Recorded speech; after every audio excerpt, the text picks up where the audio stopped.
ஆணுக்கு படிப்பு தரக்கூடிய தன்னம்பிக்கையும் துணிச்சலையும் பெண்ணுக்கு தருவது இல்லையா?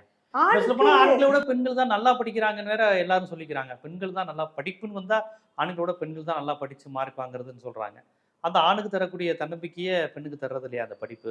ஆணுக்கு படிப்பு தன்னம்பிக்கை தருது அப்படின்னு எதை வச்சு சொல்றீங்க? படிப்புனாலேயே ஆணுக்கு தன்னம்பிக்கை வருது? அவன் ஆம்பளையா பிறந்ததுனால தன்னம்பிக்கை வருது. அது படிப்புனால வர எல்லாமே வேண்டிய எக்ஸ்ட்ரா தான். அவசியம் இல்லை. ஆம்பளைங்கிறது தான் பேசிக்கான தகுதி.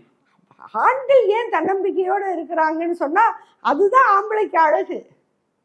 ஆம்பளைன்னா அழக்கூடாது. என்ன இருந்தாலும் அவன் ஆம்பளை. என்ன இருந்தாலும் ஆண் ஆம்பளை. பிள்ளையா இருந்தாலும் ஆண் பிள்ளை. எல்லாமே பழமொழியில இருந்து எல்லாமே ஆம்பளைக்கு. அதனால நீங்க சொல்ற மாதிரி படித்த பெண்ணுக்கு தன்னம்பிக்கை வேணாமாங்கிற ஒப்பீடு ஆணுக்கும் பெண்ணுக்குமான ஒப்பீடு இல்லை.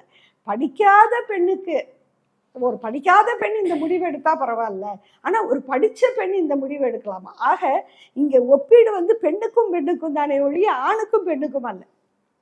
ஆணுக்கு படிப்பினாலேயோ வேலையினாலேயோ சமூக மதிப்பு இருக்கு. அதனால அவங்களுக்கு கூடுதல் மதிப்பு கிடைக்கலாம்.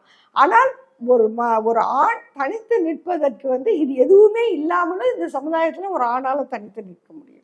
ஆனா ஒரு பெண்ணால முடியாது. அதுலதான் இங்க பெரிய இடர்பாடுகள் வருது.